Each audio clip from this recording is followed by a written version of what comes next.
Hey, good afternoon. It's Bob Trade Genius, 24th of July. I'm going to start with look at the futures a little bit, especially the NASDAQ.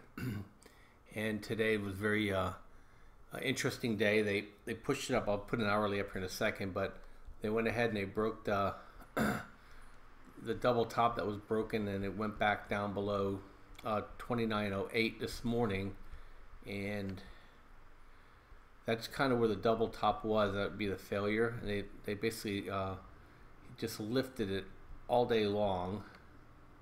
So you got all the way down overnight, down back to that double top area, and then they just pushed it ahead because it was Google today, Google and Trump, and this is the moment Trump got done speaking right here, and we sold off, and then Google reported, and you had this crazy Ivan move here, basically cleaning out all the stops. And then they drove price all the way back down to the VWAP.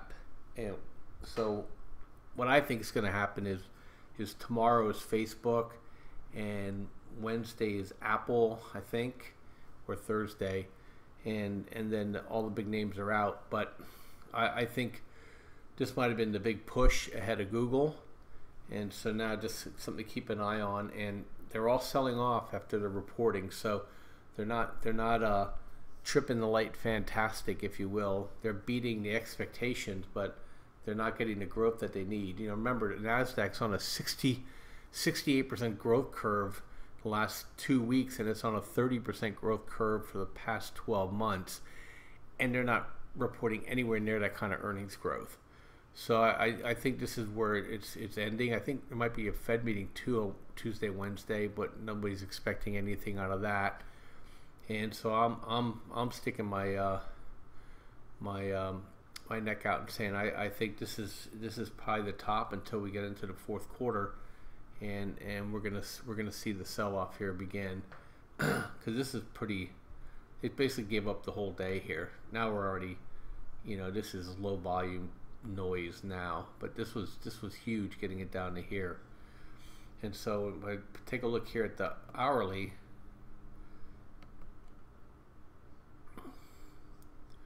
That's a nasty candle, and so we brought it back down over this where it was on Wednesday, Thursday, and it's below that. It's kind of like my line in the sand there, and so I think this was the overthrow that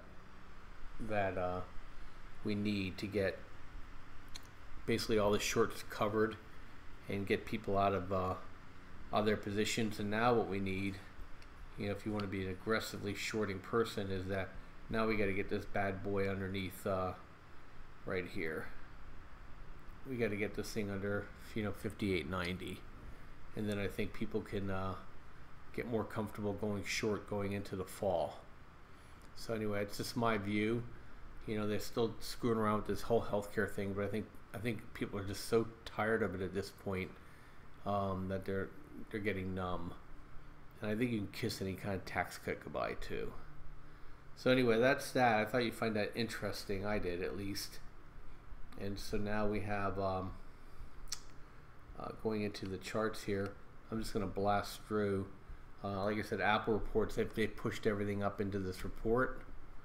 There's Google. That doesn't look like a happy candle to me. Microsoft sold off after their report. Okay, Amazon pushed up pretty high, into this report, and there's really a lot of the support for the market today. All day it was kind of tracking Amazon. They report this week too, and Zacks is saying they should have year-over-year lower earnings per share, which would be amazing. Oh, sorry, that was Griff talking. And we got Facebook reports tomorrow. We'll see what happens with that. And then SPY was actually, wasn't a big day for SPY, which is interesting. I think we have last man standing here with the NASDAQ. Nvidia sold off. Netflix sold off. There's the Qs, which was really NASDAQ. Gold held up. IWM was down most of the day, and it kind of lifted into the close. Those NASDAQ pieces to it, but I bet it's down tomorrow. Financials were up crazy. They lifted the 10-year yield up, You know, what a joke. Financials are going to be an incredible short. Twitter was down. XLE was down today. XLY, like I said, here's gold. MOS we bought 24.30. I like it. I think it's going to keep grinding higher. I'm going to try not to jump out of it this time. So my wheat and precious metals took a bit of a hit. Now you can see where the sensitivity is. It's definitely to the interest rates more so than the silver, because that's what really pushed it down. But it didn't really matter. Sold some more calls and sold some puts, and just keep harvesting, you know, for basis and for dividends. As GDX was down a little bit today, I think a lot of that had to do with interest rates, 10-year. Everything seems to be sensitive to the 10-year. Let's see here. This is getting hit pretty hard, and they report on Friday, so maybe it's getting to a point now where it's getting pretty oversold. You know, it might be worth somebody taking a shot. I don't really understand it enough to do that yet. We got see anything else I want to show? Of course, biotech, they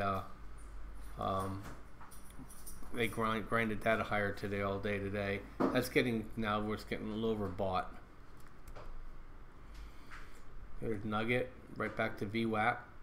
So as soon as those interest rates relent again, probably Wednesday, Nugget will turn back up, Dust will turn back down. AG waiting for another area to enter.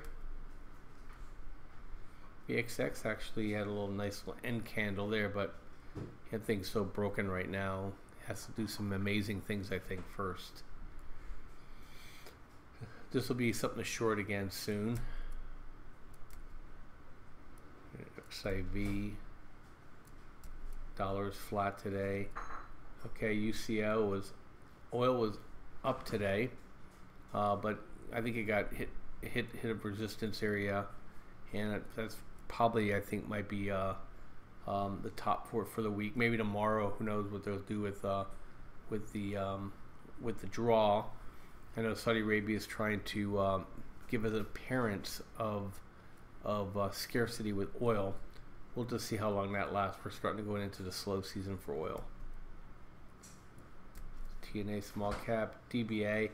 Like I said, everything was revolving around that 10-year today. It was down a little bit today. XME was pretty flat. UNG, I think a little bit more to go, and I think UNG will be in a tradable bottom. A little bit of recovery on SQQQ. We own that, by the way. And here's oil, dust, TWM.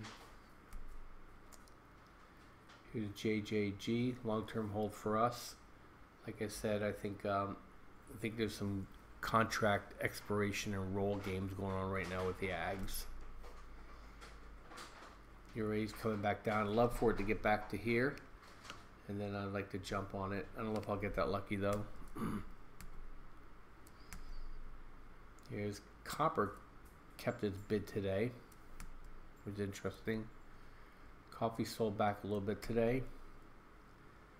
Like I said, corn, I don't know, all the things I'm seeing on the corn crop is corn small and ears are thin and the kernels aren't full. So I just think corn's going to keep getting a bid here. LJ getting close to where I'm going to be interested in buying it. Here's drip. SGG, sugar's holding up nicely. Here's wheat. Last couple bars there starting to pull back up. This is getting interesting right here again. Probably close to an area that you can buy it. Soybeans are strong, and right now it's kind of a retracement, but it's looking to fill that gap, and we'll see where seeds of Stokes start turning back up again. And SSG, with NASDAQ was so strong all day, but the semis weren't. So we're in this one too, and this trade's profitable for us at the moment. Here's the VIX down to 940, but it looks like it was up a little bit for the day. Here's the 10-year. They pushed up 1% today. Don't think it's going to last. Here's VVIX. And I think we're back to Apple. Anyway, Bob and Trade Genius with a little help from my friend Griff. And we'll back at you tomorrow. And we'll see how the market opens with the after they digest this Google news. And then we have Facebook tomorrow. So I'm imagining a little weakness. And then Europe closed, a little strength going into Facebook. And then we'll see what goes on with that. Anyway, thanks. Talk to you later. Bye.